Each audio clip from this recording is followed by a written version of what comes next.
Hi, I'm Will. I'm Norm. Norm, welcome to Tip of the Day. All right, teach me something I don't know about wine. Well, I like wine. Do you like wine? I do like wine. It's a nice to have let's say you're having a hearty steak or something like that. You want a nice bottle of red wine. And most red wines, not Pinot Noirs, but the heavier bodied red wines, benefit from decanting.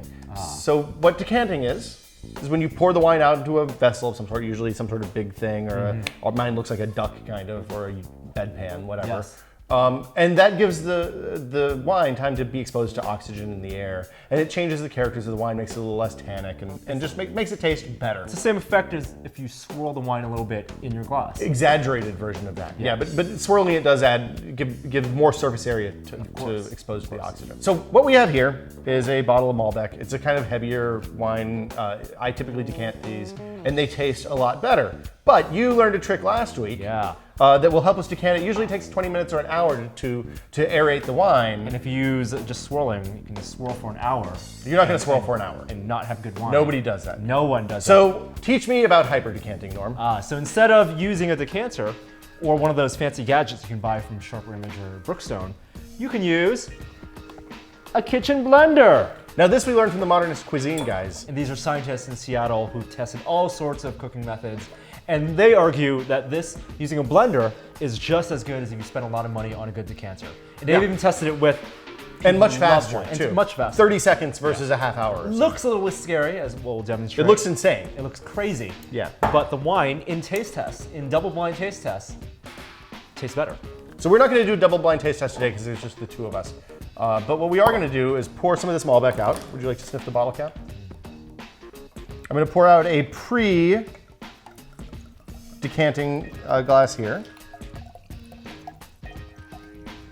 I'll let you be the taste tester today. Oh, well, I have to drive. Oh.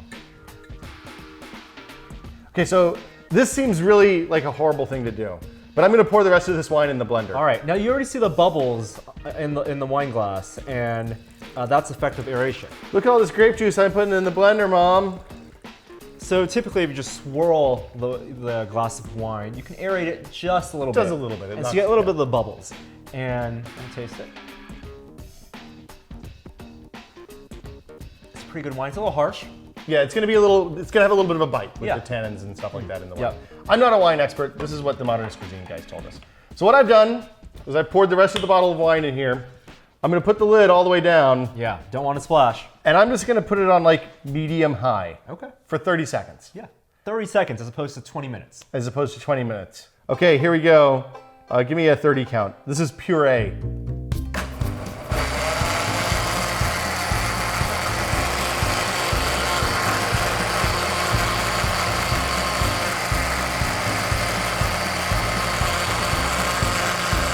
Good?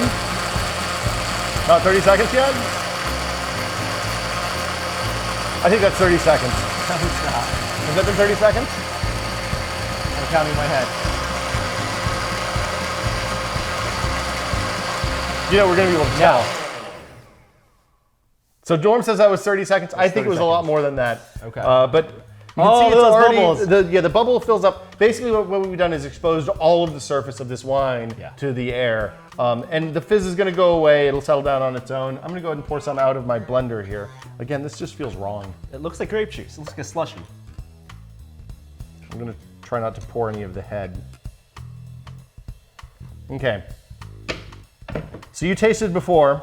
I'm gonna taste. Like you say, Take a fresh taste of this. I'm gonna taste this while you're tasting that.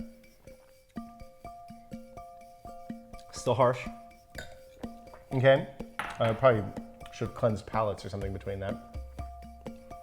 The bubbles die down right away. This is a relatively cheap bottle of wine. I think it was like $10 or $12. It's a Malbec from Argentina. All right.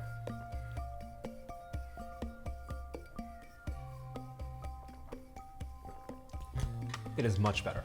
It's a very different flavor profile. Yeah. We've tried this on a couple bottles of wine at home as well, since we saw the Modernist Cuisine guys do this on Thursday. It's a great party trick. You can do it at home if you have wine and a blender. I would strongly advise you, if you're at someone's house and they say, hey, would you decant the wine, and they hand you a nice bottle of Bordeaux or Burgundy or something, probably ask for permission before you do this, because if somebody has an expensive bottle of wine, they might be super pissed if you do it. Although the Modernist Cuisine guy said they did double blind taste tests with crazy expensive bottles, and everybody preferred the blended wine. Yep. So that's how to hyper decant a bottle of wine. For Tested, I'm Will. I'm Norm. We'll see you guys later. Bye.